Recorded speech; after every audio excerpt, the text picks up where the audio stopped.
je disais que j'ai habité 10 ans à la Seine-sur-Mer, donc la ville où habite Momo, et on s'est rencontrés à cette époque-là, on sympathisait, c'était les années 90. Et donc j'ai quitté, en l'an 2000, j'ai quitté cette ville, et je suis allé m'installer dans le 04, là où j'ai acheté cette maison, et où j'ai voulu mettre le chauffage central. Donc je savais en quittant la Seine qu'un jour je ferais appel à Momo, je passais pour un petit rôle, bon je me disais, ce garçon a quelque chose, j'aimerais bien le filmer.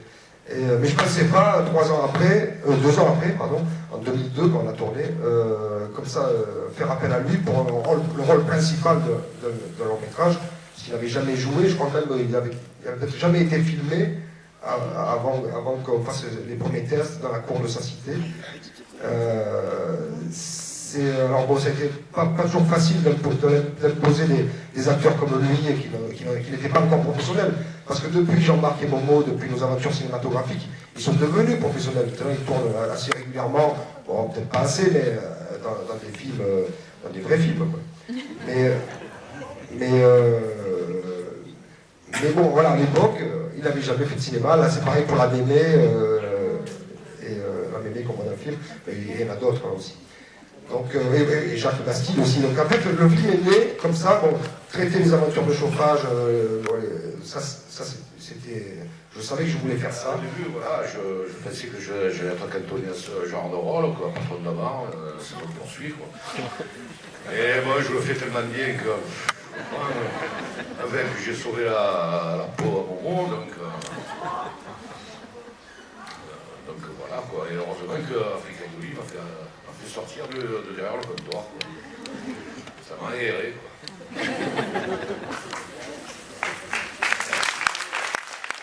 Et effectivement, je confirme,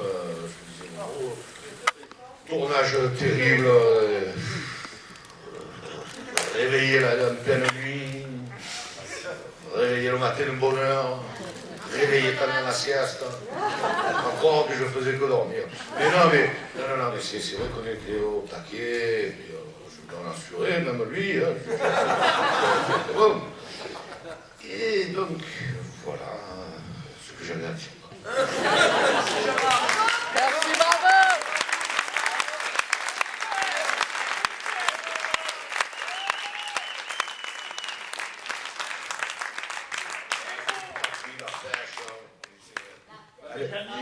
La mécanique. À les écouter, ils ont vraiment souffert. On m'a pris la drague, mais ça n'a pas marché. J'ai pris des râteaux. On présente aussi, je ne sais pas si on vous a présenté Jacques et Patrick, et Jérôme aussi, Jérôme qui filme, là, qui était avec nous dans l'équipe. Big up pour Jérôme.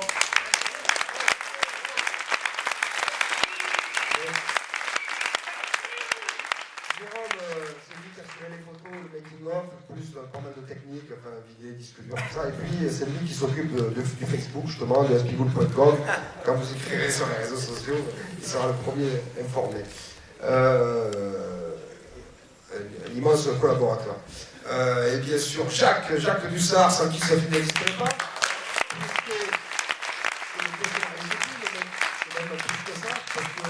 La maison dans laquelle on a tourné en Afrique, c'est la sienne. Le Jacques dont on parle dans le film, qui est l'ami de Momo qui nous prête la maison, c'est lui. On ne le voit pas, mais c'est lui. On l'a Oui, je te dois, Jacques. Oui, bientôt. Et le casting a été recruté. L'écoutez pas. Et le casting a été recruté parmi ses amis. Bon, on est arrivé dans un village où on avait pu établir très facilement une relation de confiance. Ça, c'était important. Et voilà, et ça, c'est grâce à Jacques. Et Patrick Barra, qui est mon associé des films d'Espigoul, qui a produit le film avec moi, et puis qui a fait signer l'image du film. Et voilà, donc tout le monde est commandé. J'ai trouvé que là où c'était le plus terrible, c'est quand ils étaient en cure thermale, qu'ils ont mis la boue de partout. C'était adorable. D'accord, j'ai pas les tablettes de chocolat à cette époque. Hein. Ah, j'ai pris 15 kilos pour le film. Hein. Non, mais je tenais à le dire, j'ai pris 15 kilos pour le film, parce qu'il m'a dit que c'était bien pour accentuer la bonhomie des personnages. Et ça, j'ai pris 15 kilos, c'était terrible pour moi. D'habitude, je suis sec. C'est quand même plus de 2 ans qu'on a tourné le film. Ouais, mais j'ai du mal à m'en remettre, excusez-moi. garçon sensible. Et donc cette fois-ci, on a gardé le contrôle du film. On n'a pas signé avec n'importe qui, n'importe comment. Bon, on n'a pas fait le film avec un budget dérisoire, ça nous a aidé à garder le contrôle, à garder la liberté. Et notre choix, ça a été de dire, nous, on aime le film, on y croit. Il n'y a pas de raison que le phénomène ne fonctionne pas.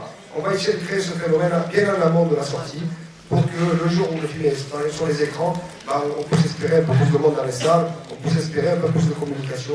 Et forcément, là, ça dépend de vous. C'est vous qui allez faire le succès de ce film ou pas. Et puis, cette semaine, en plus, il va arriver sur les réseaux sociaux. Vous allez pouvoir découvrir la bande-annonce du film. La vraie, parce qu'il y en avait une qui circulait depuis quelques mois, mais ce n'était pas la bande-annonce officielle. La véritable affiche du film, qui est très belle. Et on a tout ce matériel qui arrive cette semaine. On va pouvoir vraiment tenter de lancer un plan de communication avec ça. Mais je vous dis, on est vraiment des tout petits. Juste pour info, de toute façon, le film, au moins l'Assemblée nationale, passera largement ici et on la laissera quelques semaines à l'affiche pour. Donc n'hésitez pas à en parler aussi ce soir. Les premiers ambassadeurs, c'est vous. Voilà. On a voulu le dire. Sans vous, on n'est rien. Le combat est au-delà de ce film et il est de défendre une autre manière de faire du cinéma. Personnellement, je commence à saturer le cinéma français. Je dis pas, il y a quelques chefs-d'œuvre qui continuent de sortir, mais ils sont de plus en plus rares. Et d'un côté, quand le cinéma commercial, la RSC sont formatés dans des registres différents, mais bon, la RSC ressemble de plus en plus à des téléfilms. Il y avait une fille qui est sortie tout à l'heure qui me disait ce qui est bien avec ce film, c'est qu'on prend encore plus de plaisir à le voir ensemble. Donc ça veut dire que c'est du cinéma vraiment fait pour être vu ensemble. Dans une salle, moi il y a beaucoup de films français, je les vois chez moi, je suis aussi bien, je n'ai pas envie, j'ai rien à partager avec les autres, ça se rejoint. Donc ça c'est du téléfilm. Et ça, bon, les producteurs français sont à des années-lumière de ces questions-là, et on assiste à un déclin de notre cinéma depuis.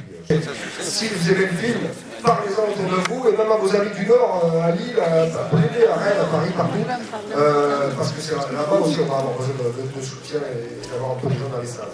Et puis sur les réseaux sociaux, sur Internet, bien entendu sur Facebook, qu'on utilise beaucoup. Au Twitter, on est pareil. Facebook, par contre, on est assez actif. Rejoignez-nous, soyez nos amis sur Facebook et restez en contact avec nous. Et pareil, on a un blog aussi qui s'appelle espigood.com et là vous pouvez vous inscrire et être informé de toute l'actualité du film. Voilà, on en reparlera. Le film est prévu, la sortie de ce film est prévue le 22 janvier 2014. On le repassera en VIS, comme on disait tout à l'heure. Mais bon, restez vigilants, la date peut bouger, on ne sait jamais ce qui peut arriver. Et là, il faut vraiment qu'on ait un peu de monde. On ne ressemble pas beaucoup de copies, mais il faut qu'il y ait du monde dans les salles. Parce que s'il y a du monde dans les salles, la deuxième semaine, on aura peut-être un petit peu plus de copies. Et c'est comme ça, peut-être qu'on peut arriver à gagner un peu de terrain. Sans quoi, ben voilà, on va me dire, voilà, tu as joué Troublion, tu veux faire le rebelle, rentre chez moi. C'est bien fait. Non, nous, on propose une autre manière de faire du cinéma. Et voilà, et on va suivre, et on va mettre. Là, j'espère que vous avez